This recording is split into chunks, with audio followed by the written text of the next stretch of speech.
In the U.S., there are more arrests for marijuana possession each year than all violent crimes combined, and this statistic urges us to realize our need for the decriminalization of marijuana. According to the ACLUGeorgia.org, people of color are 3.4 times more likely than white people to be arrested for marijuana possession.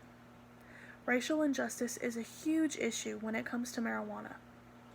Studies have shown that black and white people use marijuana at the same rate, but even in states where it is legalized, racial disparities still remain present. Attorney Joel Baskin stated, "When it comes to arrest statistics, marijuana possession accounts for more than 90% of all forms of marijuana arrests." Georgia ranks 6th in the nation for marijuana arrest drug charges. As reported by PeachtreeNormal.org, in 2010, African Americans accounted for 64% of the marijuana arrests. So, this obviously is a great injustice for people of color. But there are ways to improve these statistics. The best way for us to combat these issues is the decriminalization of marijuana. This is to not be confused with legalization, which in my personal opinion would solve more issues. But that's another topic for another day. The definition of decriminalization is as follows: the lessening of criminal penalties in relation to certain acts, perhaps retroactively, though permits and fines still may apply. The process of decriminalization of marijuana would still make cannabis illegal, but if a person has less than a certain amount, they could avoid life-altering collateral consequences a criminal record can carry. Basically meaning the person would not have to go to jail or prison, as stated in marijuanapolicyproject.org. Also, according to the marijuanapolicyproject.org, on June 15, 2020, the Georgia Senate Democratic Caucus proposed the Georgia Justice Act, a broad measure that includes more than a dozen provisions to address police brutality and racism. One of those provisions is reducing the penalty for simple possession of marijuana to a fine with no jail time. A few examples of states where cannabis is decriminalized are Alaska, Hawaii, Illinois, Maine, Ohio, Vermont, Washington, and quite a few more. Hopefully Georgia will follow in their footsteps. According to Reason.org,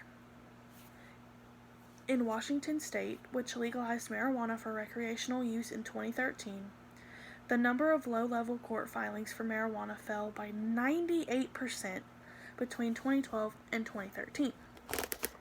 This change is drastic and lowered crime rates exponentially. Obviously, decriminalization of marijuana won't stop all crime due to marijuana. Violent drug charges and distribution of cannabis would still be relevant problems. The decriminalization has also been able to help with rates of other drug usage. In a few states, there were significant reductions in the use of opioids following the law changes of cannabis. Decriminalization will not magically solve all the racial inequalities in our country and arrests due to marijuana, but it is a step in the right direction. If our nation were to legalize cannabis in all 50 states, or even just decriminalize, it would solve many issues of drug-related crimes and the racial injustices that come along with those. When trying to push for these changes in our legislation systems, it is important to point out that we could gain so much from the decriminalization of marijuana.